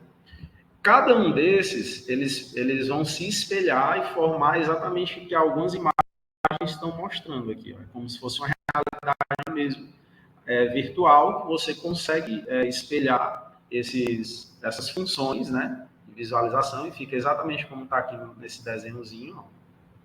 Esses desenhozinhos aqui mostrando. E aí você consegue espelhar e mostrar, né, numa mesa, em cima da mesa, como é que ficaria aquele desenho. Mas isso precisa de um QR Code, né? Que esse QR Code ele já é evidenciado aqui no próprio aplicativo. Basta você clicar aqui nesse botãozinho aqui, que ele já vai para uns QR Codes, né? Um arquivo cheio de QR Codes que você pode baixar. E aí, conforme o professor precisar na hora da aula, né, ele utiliza com os alunos. Mas por que não foi utilizado somente os sólidos RA, né? Porque a gente sabe que a gente tem escolas e escolas, né? Nem todas as escolas a gente tem alunos que têm esses meios para trabalhar, né? Aí, professora, acho melhor passar, né? Porque aí é só mais para explicar o aplicativo.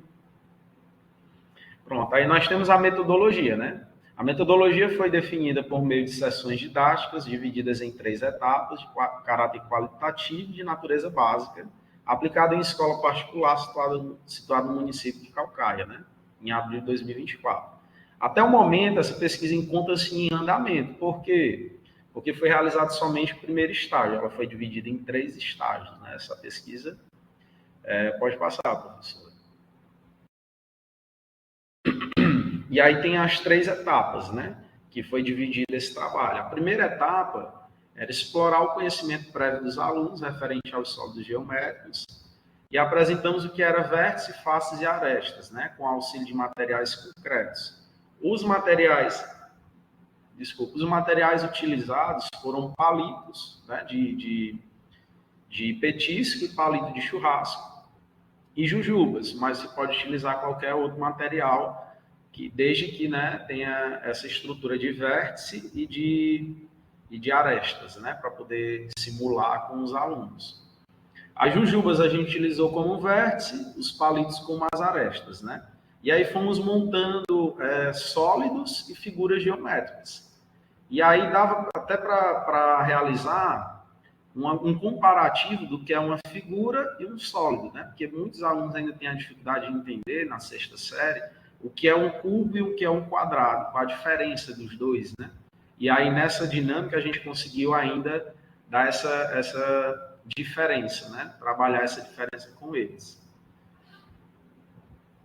E aí, já nos resultados...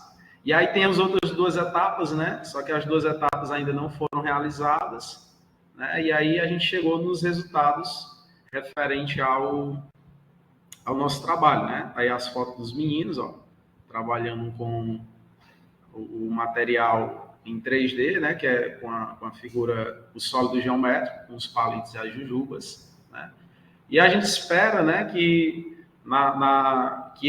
nas próximas etapas, que são as considerações finais, né, que elas sejam, que a gente consiga realizar através da realidade aumentada, mostrar, né, outro meio para eles conseguirem aprender, né, esse conteúdo, e que isso seja atrativo, né, para eles, que eles consigam aprender, consigam se divertir da melhor maneira possível e que a gente consiga passar o conteúdo da maneira mais eficaz possível, mais divertida possível, e desmistificar esse lance de que a matemática é muito difícil, é muito complicada, é muito chato, né? Pelo contrário, é muito legal e muito divertido.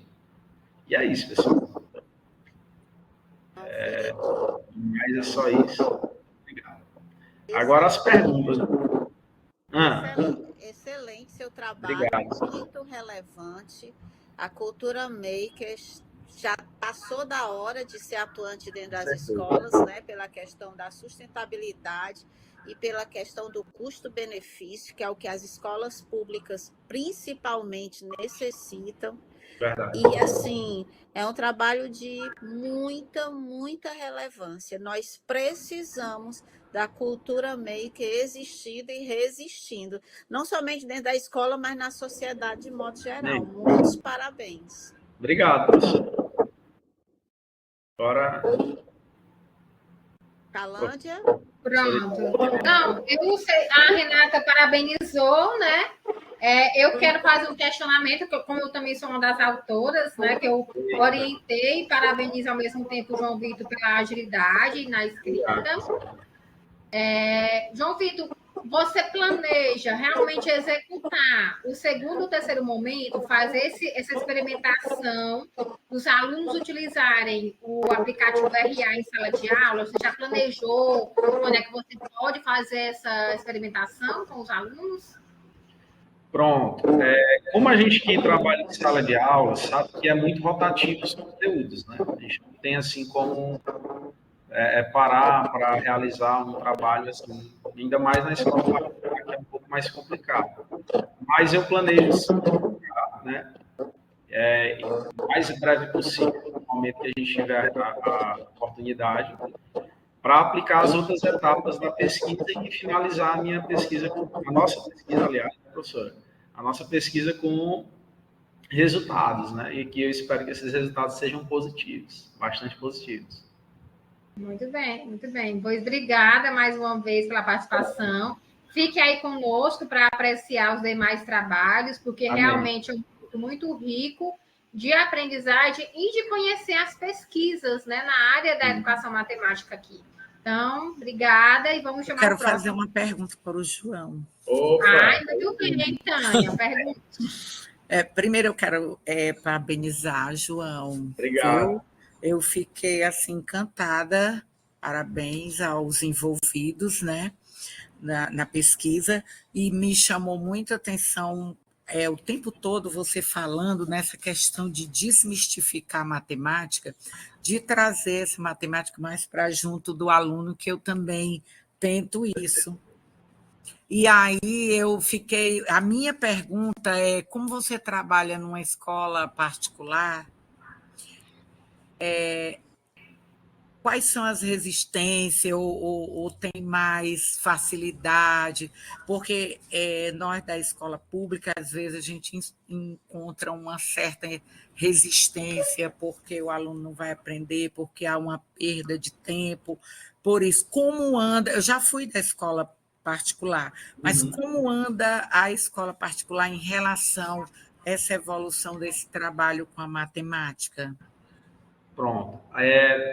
Tânia, tem escolas... Porque, assim, eu trabalho em 3 escolas, né? Tem escolas que elas não resistem, né? Que elas ajudam, auxiliam a esse trabalho mais prático, né? Diferente dos trabalhos tradicionais. E tem escolas que resistem porque são escolas mais tradicionais e querem resultados em provas, entendeu? E aí fica um pouco complicado. Nesse caso, meio termo, né, no caso dessa pesquisa aí. O que eu sinto é uma resistência na dificuldade de tempo mesmo, né? A gente, às vezes, falta um pouco de tempo para a gente conseguir trabalhar melhor. Mas, graças a Deus, a escola que eu trabalhei, ele tem, como é que se diz? Ele tem alguma estrutura que facilita essa passagem, né?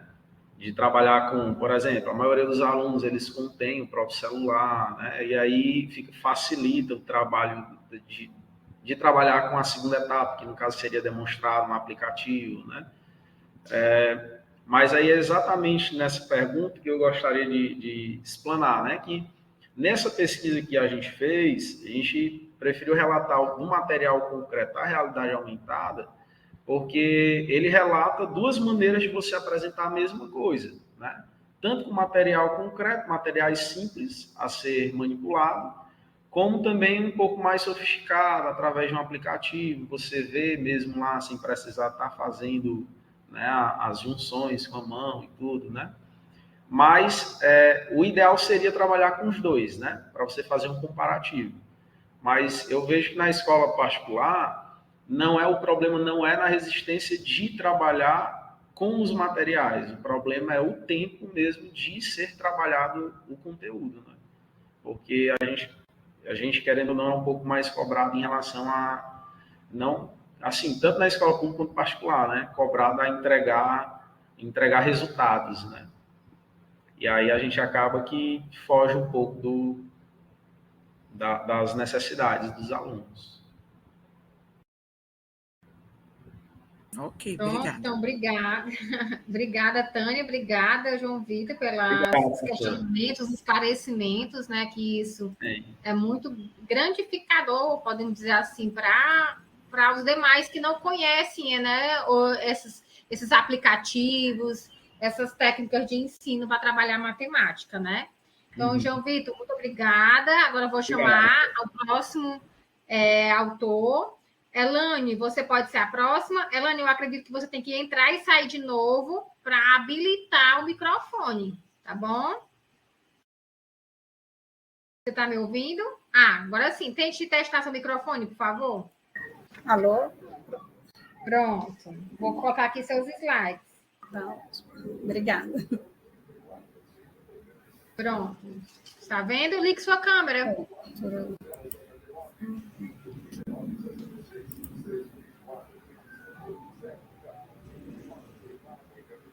Dá para ver aí direitinho? A sua câmera não. Agora sim. Pronto. Pronto. Então, seja bem-vinda, Elane. A Leane trouxe como tema do trabalho dela o gênero textual, poema na contextualização da linguagem matemática no ensino, possibilidades pedagógicas. Elane, seja bem-vinda e a fala é sua. Obrigada, boa tarde a todos, né? Como ela disse, eu me chamo Elane, eu sou professora, né, gestora da biblioteca escolar em uma unidade de ensino de tempo integral da Prefeitura Municipal de Fortaleza. Trabalho, né? Atualmente, eu sou mestranda do curso de pós-graduação em tecnologias educacionais, na linha de pesquisa em inovações e práticas tecnológicas, e sou orientanda da professora Maria José Costa dos Santos, né, mais conhecida como professora Mazé, e co-orientadora do professor Domingos Antônio Clemente Maria Silvio Morano, mais conhecido como Morano, né? O objetivo, né, do mestrado, ele, nessa área da linha tecnologias educacionais, é desenvolver um produto educacional.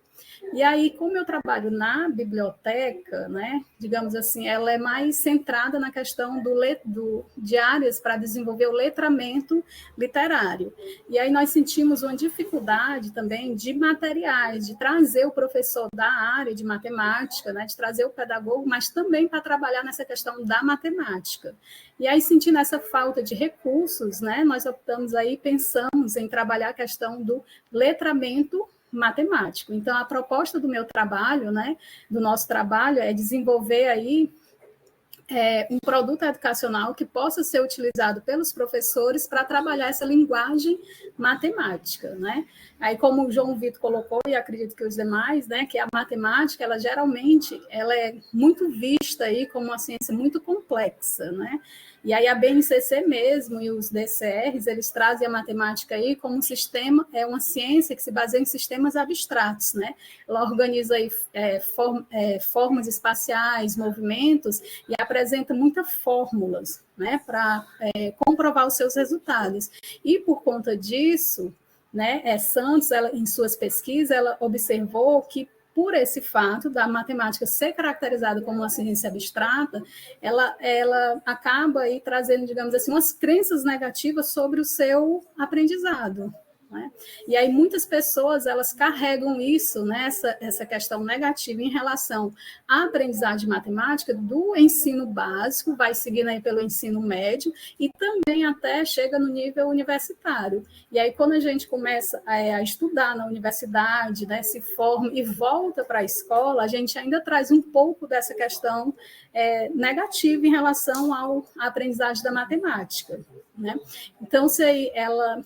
Não, nessa busca aí de nós, volta aí só um pouquinho, nessa busca, né, de procurar, né, a Santos, ela diz que quanto mais material, com essa diversificação de material, melhor, né, porque aí você apresenta determinada disciplina, no nosso caso a matemática, de diversas maneiras, e aí pode sim, né, essa diversificação de material, tanto é bom para o professor, que vai ter como apresentar essa disciplina de outras maneiras, como para o aluno, né, que vai conhecer a matemática por outros olhares. E aí, a partir disso, então, nós pensamos, então, desenvolver um produto educacional, né, um produto educacional digital no formato de um e-book, baseado no gênero textual poema, né?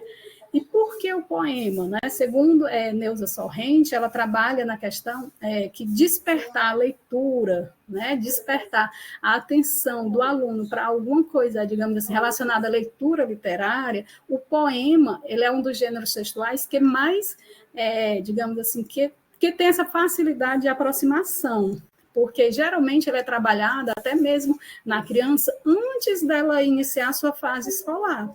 Ela é trabalhada aí nas canções de niná, nas canções folclóricas, né? Quando o aluno vai para a escola, né, inicia sua vida aí escolar, ele também é trabalhado nas canções, naquela hora de recepção dos alunos, né, de apresentação de algumas datas comemorativas. Então, o poema, ele desperta essa questão afetiva. Então, procurando trazer essa afetividade para o aprendizado da matemática, nós, então, pensamos em trabalhar com o gênero textual poema, né?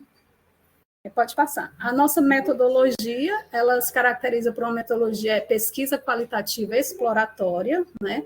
Trazemos aí como alguns autores, Neves, Ferreira e Augusto, eles dizem que trabalhar uma pesquisa através dessa metodologia qualitativa exploratória, ela permite que o pesquisador ele consiga observar aquele fenômeno, nem que no primeiro momento ele nem participe daquele momento, né, daquele fenômeno, que ele esteja praticamente inserido, mas isso permite com que ele observe, né, e a partir dessas observações, ele procura fazer algumas interpretações a partir de conversas, de coletas de dados, e aí ele começa a se interar e a compreender aquele assunto.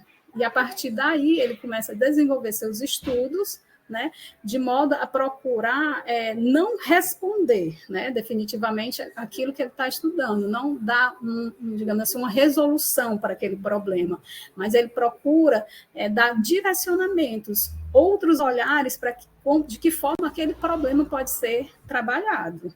Então, nossa pesquisa aí, ela se caracteriza, então, por essa pesquisa qualitativa exploratória, a nossa opção, né? Pode passar, não sei se eu estou correndo, né? Os resultados, diferente aí da pesquisa anterior, né? Nós ainda estamos nesse processo inicial, estamos aí em fase inicial, estamos na parte de revisão de literatura, de compreensão de conceitos, né?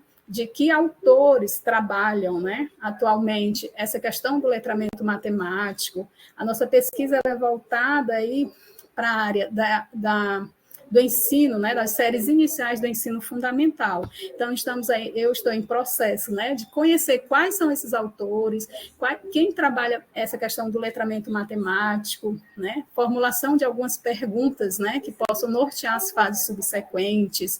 Estamos também na elaboração do edital, né, porque já que nós vamos trabalhar com gênero textual poemas, nós pensamos aí abrir um concurso, né, um edital, para que já se sintam até convidados, né, para as pessoas escreverem alguns poemas relacionados aos conceitos matemáticos, né? Como nós vamos trabalhar com as séries iniciais, nós estamos pensando em pegar as unidades temáticas que a BNCC apresenta, aí a álgebra, né, geometria, números, essa parte todinha do ensino fundamental das séries iniciais.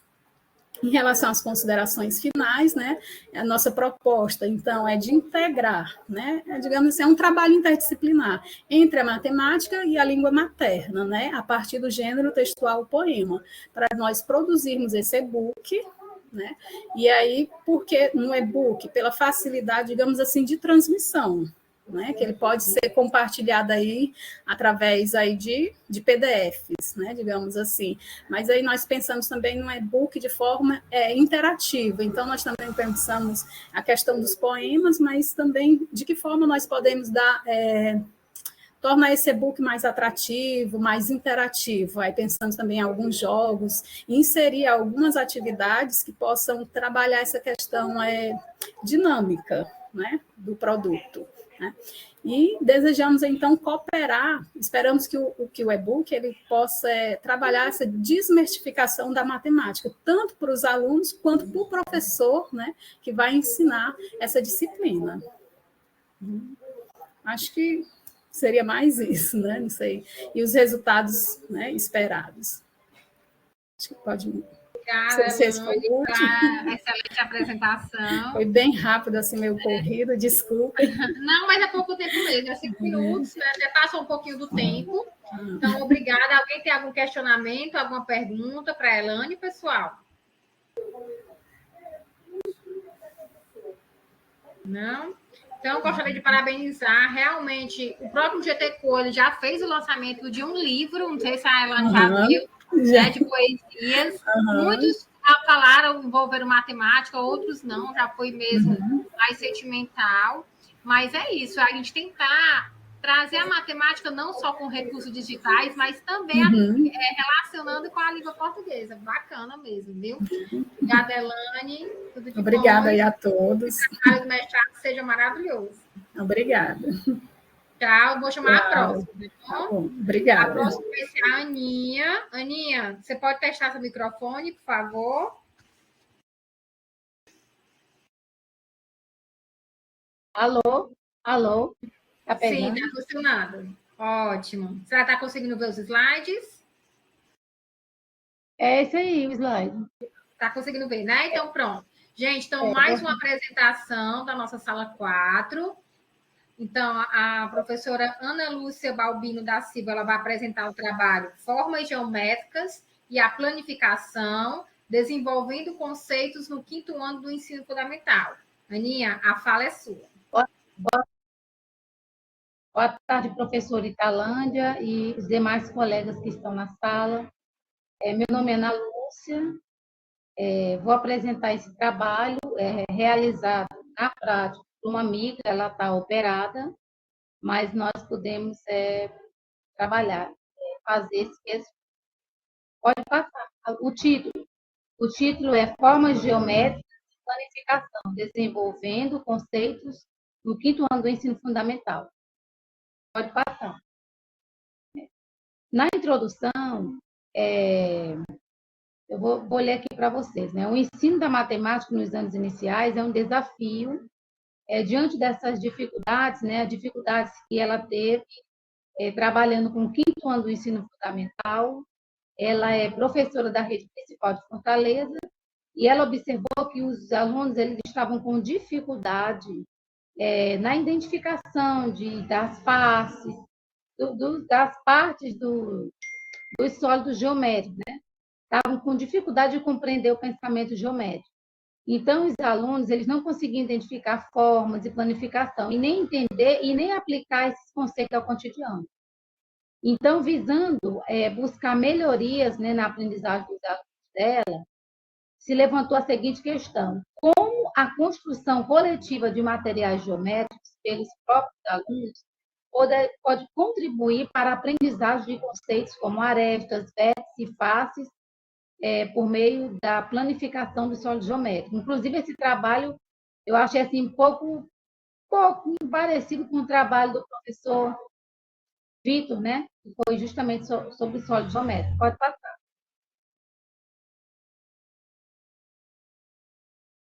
Na parte da metodologia, né, essa foi uma pesquisa de natureza básica que teve o caráter qualitativo, pois nós compreendemos que o fenômeno ele vai além dos dados quantitativos, compreendendo esse processo de desenvolvimento da aprendizagem descritiva através desse relato de experiência. Descrevemos os momentos e contribuições, os entraves enfrentados pelos alunos. É de suma importância do professor nesse processo de mediação. Então, para ela realizar essa experiência, os alunos eles foram divididos em grupos de 5 componentes, para eles poderem debaterem, conversarem durante a construção desses sólidos geométricos e montarem um sólido geométrico, identificando assim as faces, arestas e vértices. As técnicas empregadas foram observação direta, foram feitos registros. Os registros foram realizados através de um diário de campo, escrevendo as observações das construções de cada aluno. Os instrumentos utilizados foram celulares, né, para poder tirar fotos, filmagem e fazer também o diário de anotações. Pode passar. Os resultados, né? Essas atividades, depois dessas atividades, né, no caso, a professora da turma, os resultados anteriores, né, que ela identificou, o SAEB, em relação ao 5º ano da sala dela, foi identificada essa deficiência de identificar arestas, vértices. Então, após ela fazer todo esse trabalho coletivo, onde os alunos, podia tirar dúvida com o outro, podia aprender junto com o outro, construir juntos esses sólidos geométricos, através dessas atividades, o que os resultados apontaram? Né? Que os estudantes eles desenvolveram diversas competências durante a construção dos sólidos geométricos e conseguiram resolver, né, problemas relacionados a essas faces, esses vértices, conseguiram reconhecer as figuras geométricas e os sólidos geométricos, conseguiram também fazer o raciocínio matemático, e a partir da compreensão de conceitos como arestas, vértices e faces, além de desenvolver a criatividade, em um processo de ampliar seus conhecimentos geométricos para além do que está posto na BNCC. A gente não sabia que podia colocar mais slide do que tinha lá no modelo, né? A gente ficou só nesses 5. Senão, a gente tinha colocado as fotos, né? E o colega colocou, achei muito interessante, o colega trouxe as fotos, mas a gente achou que só podia... o resumo tinha que ser bem resumido, só 5 slides, e a gente não colocou foto, nem trouxe os vídeos. Mas foi um trabalho que foi realizado na turma de 5º ano na Prefeitura de Fortaleza e que obteve êxito e os alunos conseguiram aprender, ter esse contato, né, através do concreto, aprender e identificar essas partes do sólido geométrico. Eu agradeço a oportunidade. As considerações. O que se concluiu, né, com esse trabalho realizado, né? Ela concluiu, né, concluímos através dessa pesquisa, que a promoção de atividades de construção de sólidos geométricos pode favorecer a compreensão dos conceitos de formas e planificação como arestas, vértices, faces no 5º ano do ensino fundamental. E, no caso, assim, sugere-se que as investigações possam ser continuadas, né? Fazer outras atividades, como eu achei bem interessante o trabalho do colega que apresentou, o colega Vitor, né? Ele utilizou aí o aplicativo dos sólidos, né? No caso aqui, não foi um aplicativo, eles construíram os sólidos mesmo, em equipes, e houve resultado na aprendizagem deles. Eu agradeço a oportunidade da professora Talana, a professora Renata e os demais colegas. Obrigada, professora. Excelente apresentação, meus parabéns.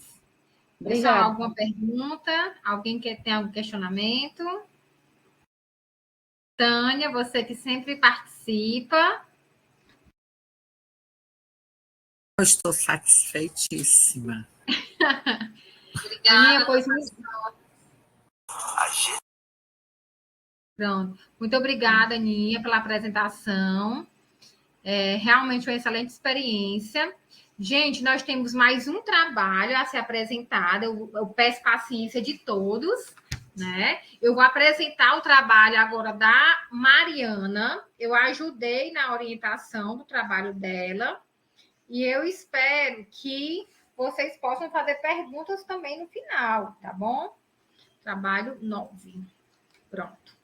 A Mariana, ela não pôde apresentar, ela pediu para me apresentar no lugar dela, porque ela está com problema de saúde. Então, eu vou fazer aqui um máximo, né, de esforço para mostrar esse trabalho que foi vivenciado pela própria Mariana. Ela é estudante do curso de pedagogia da UFC, noturno, e também tem a professora Maria José como uma das autoras desse trabalho, né? Então, traz como tema o uso de gamificação na aula de matemática, um relato de experiência. Vamos lá. Então, esse trabalho, ele surge, né, como eu falei, a partir da vivência da Mariana no projeto Aprender Mais, que é da Prefeitura Municipal de Fortaleza. Ela me repassou que ela vivenciou mais ou menos quase 2 anos desse projeto, onde funciona com o quesito de reforço escolar, e ela ajudava os alunos dos anos iniciais nas suas dificuldades e limitações nos conteúdos de português e matemática. O relato que nós vamos apresentar aqui é voltado para os conceitos matemáticos, a forma que ela utilizava para trabalhar com esses alunos, né? Então, ela trabalhava com jogos educativos, principalmente o jogo passa-repassa, com perguntas e respostas sobre os assuntos de matemática. Então, o propósito do projeto que ela trabalhava, como eu falei, era um reforço escolar, que funcionava contraturno, e os alunos eles tinham que ir com esse prol de aprender mais os conceitos que eles estavam com dificuldades, né? Vamos lá. Então, o objetivo desse trabalho é apresentar um relato do uso da gamificação para o ensino de matemática em uma turma do 7º ano do ensino fundamental. Então, como eu tinha falado, ela vivenciou tanto nos anos iniciais, como também participou nessa contribuição nos anos finais. Eu trago aqui a questão da gamificação, no caso, ela trabalhou jogos de perguntas e respostas. E o que é um jogo, né? Muitas pessoas confundem um jogo qualquer com um jogo com habilidades de desenvolver o raciocínio matemático. Então, o jogo, ele tem o quê? Dentro da gamificação, viu, pessoal? Ele tem que seguir algumas regras. Quais são essas regras? Primeiro, tem que ter um objetivo. Outro, tem que ter regras. Todo jogo tem que ter regras. Então, outro, tem que ter voluntariedade. O aluno ele tem que participar daquela dinâmica, daquele jogo, de forma a querer participar, a querer aprender. E, por último, tem que ter um feedback. Então, dentro de uma atividade gamificada, ela tem que seguir esse ciclo. Tem que ter um objetivo da atividade, tem que ter a voluntariedade, as regras do jogo ou da atividade e o próprio feedback feito pelo professor. Aqui eu trago outra imagem, né, retirada do Google, porém, é um momento de baralhos para os alunos visualizarem as perguntas e respostas da dinâmica. A metodologia e materiais que a Mariana utilizou, a pesquisa caracterizou-se, né, como um relato de experiência. O público foram alunos do 7º ano de uma escola pública. Foi uma sala organizada em grupos e os materiais foi dado, lousa branca e pincéis para quadro branco. A vivência na sala de aula, né, ela faz uma descrição que a sala era dividida em equipes ou em duplas, né? E a partir dessa divisão era feita uma roda de perguntas e respostas sobre a aritmética, no caso, soma, subtração, divisão, multiplicação, para serem respondidas em equipe. Então, cada aluno ele lançava o dado e quem tirasse o maior número iniciava o jogo. Não é bem comum a gente fazer isso, uma forma de dinamizar a sala de aula, para não ficar aquela coisa tão repetitiva de responder questões. Porém, o feedback, o objetivo da atividade tem que ser bem claro para o aluno. Considerações finais, né? Esse trabalho em grupo com processo de aprendizagem ativo, dinâmico e interativo, a professora, como mediadora, pode interagir com os alunos, né? Interagir essa troca de uma colaboratividade, para assim atingir um objeto do conhecimento. De acordo com os sistemas de busca ativa e relatórios de classe da escola, foi, né, esse projeto ele diminuiu a evasão escolar dessa escola e aumentou o desempenho acadêmico da turma nessa disciplina durante a duração do projeto. Então, acreditamos, né, que essa forma dinâmica de trabalhar matemática, revisar conceitos, esse reforço escolar traz, sim, um resultado melhor para o aluno que possui essa dificuldade e suas limitações na aprendizagem de matemática. Algumas referências para esse trabalho e muito obrigada pela atenção. Alguma pergunta, gente? Italândia, relevante esse trabalho porque trabalha com a gamificação e isso torna atrativo para os meninos, né, para os estudantes. A escola precisa acompanhar toda a tecnologia que eles têm quando saem da escola, né?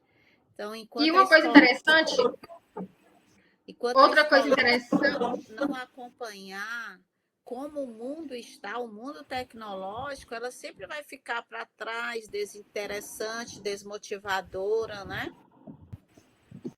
E outra coisa interessante, Renata, que eu cobrei da Mariana e depois me toquei. Nossa, não é obrigado ser uma atividade virtual para ter uma atividade gamificada, né? Então, ela trabalhou, no caso, o jogo passa-repassa.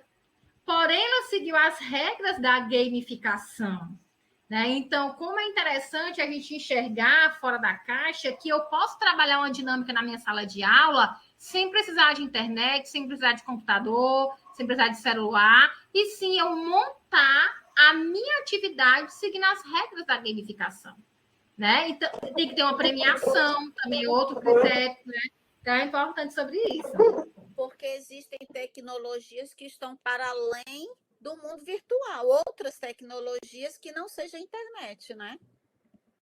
Uhum. Né? Então, eu vou dar uma olhada aqui. Alguma pergunta, pessoal?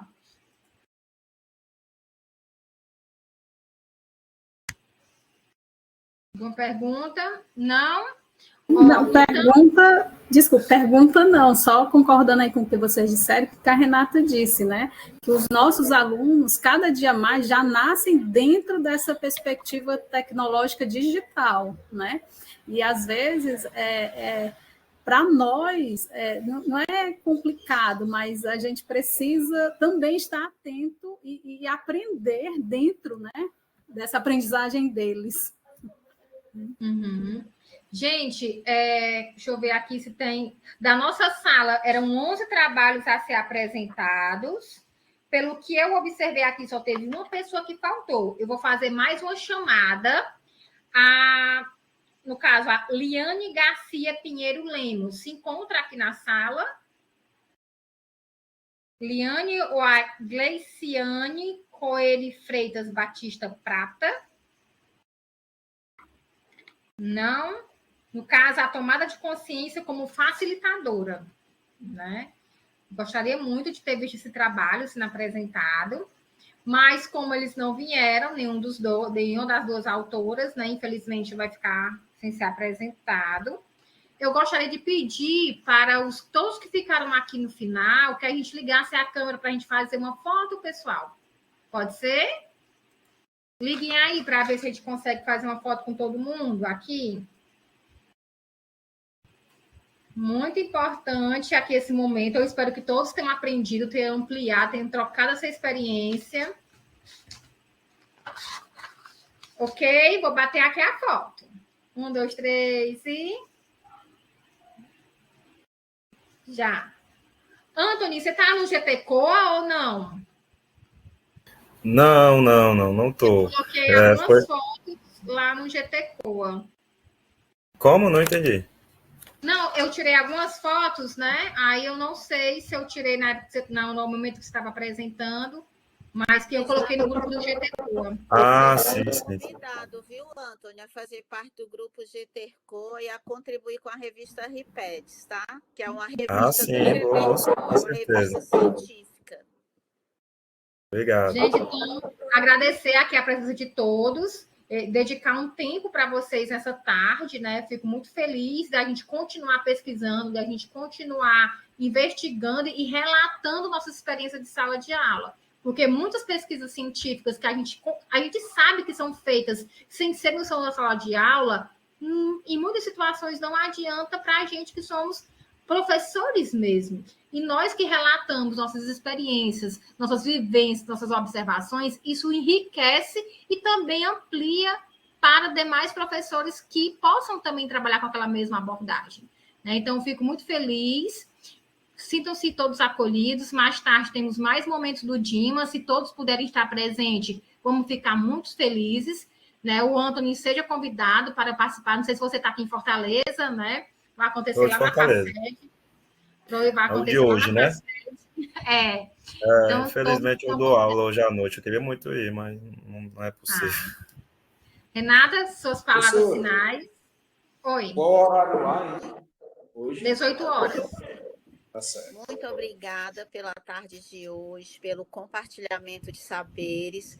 As 2 vezes que eu precisei me ausentar é porque eu precisei apresentar trabalho, mas eu amei estar aqui com vocês. É sempre muito prazeroso trocar experiências com professores.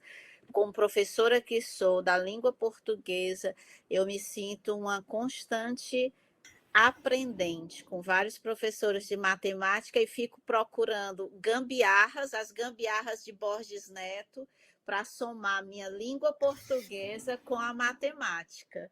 E eu tenho encontrado essas lacunas e estou me aproveitando delas. Então, muito obrigada pela presença, por estarem aqui, por compartilharem seus conhecimentos.